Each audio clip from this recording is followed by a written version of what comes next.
কাছাকাছি এখানে সাইকেল একটা অ্যাসেম্বলিং সেন্টার, এটা তো প্রায় 10,000 স্কোয়ার ফিটে। তো সেখানে আগুন লেগেছে কোনো কারণে। আমাদের দমকলের যারা ফায়ার ফাইটার তারা খুব দ্রুত ঘটনাস্থলে পৌঁছয়। বিরাট বড় এলাকা জুড়ে আগুন লেগেছে, সেই আগুন কন্ট্রোল হয়ে গেছে। শুক্রবার দুপুরে রায়গঞ্জের শিলিগুড়ি মোড় এলাকায় একটি সাইকেল ম্যানুফ্যাকচারিং কারখানায় আচমকাই আগুন লেগে যায়। মুহূর্তের মধ্যে আগুনের লেলিহান শিখা ছড়িয়ে পড়ায় ব্যাপক আতঙ্ক তৈরি হয় গোটা এলাকায়।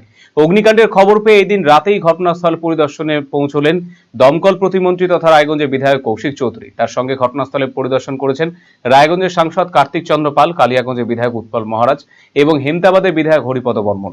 তারা কারখানার অগ্নিকাণ্ডের পরিস্থিতি খতিয়ে দেখেন এবং দমকল আধিকারিকদের সঙ্গে কথা বলে আগুন নিয়ন্ত্রণে আনার প্রক্রিয়া এবং ক্ষয়ক্ষতির বিষয়ে বিস্তারিত খোঁজখবর নিয়েছেন।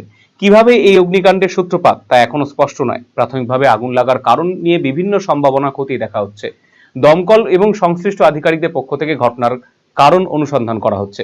কারখানায় অগ্নি নির্বাপন ব্যবস্থা যথাযথ ছিল কিনা, আগুন কিভাবে দ্রুত ছড়িয়ে পড়লো এবং অগ্নিকাণ্ডের পেছনে কোনো প্রযুক্তিগত ত্রুটি ছিল কিনা তার সমস্ত বিষয়েও খতিয়ে দেখা হচ্ছে। এদিকে জনবহুল শিলিগুড়ি মোড়ের মতো এলাকায় আচমকা কারখানায় আগুন লাগার ঘটনায় স্বাভাবিকভাবে আতঙ্ক ছড়িয়ে পড়েছে। আগুনের তীব্রতা দেখে স্থানীয় বাসিন্দাদের মধ্যেও উদ্বেগ তৈরি হয়েছে। তবে 5টি দমকলের ইঞ্জিনের লাগাতার প্রচেষ্টায় বড়সড় বিপদ এড়ানো সম্ভব হয়েছে বলে মনে করা হচ্ছে। 3টের সময় ভয়াবহ অগ্নিকাণ্ডের ঘটনা ঘটলো কলকাতার পর, আবার এবার হচ্ছে রায়গঞ্জ। কি দেখলেন এসে? হ্যাঁ, আমি মাননীয় অমিত শাহজি শিলিগুড়িতে এসেছিলেন। আমি আমার সাংসদ কার্তিক চন্দ্র পাল, আমাদের বিধায়ক মহারাজ এবং আরেক বিধায়ক হরিপদ দা, আমরা সবাই মিলে ওখানে গিয়েছিলাম। তো ওখানে আমি খবরটা পাই যে এরকম আগুন লেগেছে। তখন ওই এক্সাক্ট লোকেশনটা বুঝতে পারছিলাম না। তারপরে আমার পাশে দাঁড়িয়ে আছেন সম্মানীয় ডিওফও সাহেব, আমাদের ডিভিশনাল ফরেস্ট অফিসার, তার সাথে আমার যোগাযোগ হয়। তখন আমি পরিষ্কার জানতে পারি এবং তার মধ্যে কিছু ভিডিও পাই যে শিলিগুড়ি মোড়ের কাছাকাছি এখানে সাইকেল একটা অ্যাসেম্বলিং সেন্টার, এটা তো প্রায় 10,000 স্কোয়ার ফিটের।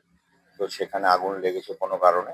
তো দমকলের অফিসাররা এবং আমাদের দমকলের যারা ফায়ার ফাইটার তারা খুব দ্রুত ঘটনাস্থলে পৌঁছয়। আপনারা এখন নিজেরাও দেখলেন একটা বিরাট বড় এলাকা জুড়ে আগুন লেগেছে, সেই আগুন কন্ট্রোল হয়ে গেছে। কিছু বাকি আছে, সেটা এখন হয়ে যাবে। তো এখন আমাদের দেখতে হবে যেটা কেন হলো এই ঘটনা, আর এখান থেকে আমাদের অফিসাররা দ্রুত ব্যবস্থা নিয়ে আগুন নেভানোর জন্য জেলার বিভিন্ন জায়গা থেকে ফায়ার টেন্ডার যেগুলো হয়, জল গাড়ি মেশিন সহ, সেগুলো নিয়ে এসছেন। তার পাশে সুবিধা হয়েছে, এখানে একটা পুকুর আছে, সেই পুকুরের জল পাওয়া যাচ্ছে, এটাতে একটা সুবিধা হয়েছে। তো এখন দ্রুত আমরা আগুন নিভিয়ে ফেলবো। আমার সাথে কিছুক্ষণ আগেও ডিএফও সাহেবের কথা হয়েছে। আমাদের প্ল্যানিং পুরো রেডি আছে, কি করে বাকিটুকু নেভানো যাবে। একটু সময় লাগবে, কিন্তু সেটা হয়ে যাবে। বলছি, এর আগেও রায়গঞ্জে একটা ভয়াবহ অগ্নিকাণ্ডের ঘটনা ঘটেছে বারুদবাড়িতে। সেখানে দেখা গিয়েছিল যে সেরকম ভাবে অগ্নি নির্বাপন যে ব্যবস্থা থাকা সেই জিনিসটা ছিল না। অধিকাংশ জায়গায় দেখা যাচ্ছে। এগুলোর ব্যাপার নিয়ে কি আপনারা কোনো ইয়ে নেবেন?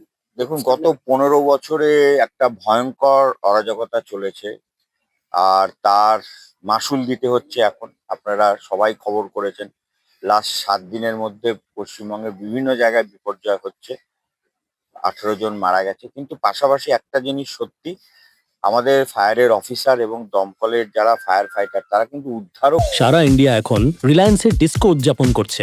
DISCO অর্থাৎ ডিজিটাল ইন্ডিয়া সেলের ক্রেজি অফারে খুশিতে ডিস্কো করছে। কেউ কেউ ডিসকাউন্টেড ডান্স করছে, আবার কেউ সরাসরি 50% অফে। তাই আপনিও আপনার নিকটতম রিলায়েন্স ডিজিটাল স্টোরে আসুন আর ডিস্কোর মাধ্যমে আপনার পছন্দের ইলেকট্রনিক্স নিয়ে যান।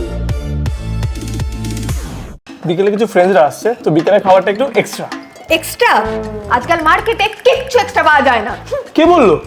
এসি কিনলে পাবেন এক্সট্রা 5টা এক্সট্রা অফার্স। ক্যাশব্যাক অফার এখন 5,000 নয়, 6,000 টাকা, 1,000 টাকারও এক্সট্রা, 0 ডাউন পেমেন্ট, আর পুরনো এসিতে 10,000 টাকা এক্সচেঞ্জ অফার শুধুমাত্র খোসলা ইলেকট্রনিক্সে। আজই চলে আসুন খোসলা ইলেকট্রনিক্স, আমাদের নিজেদের দোকান।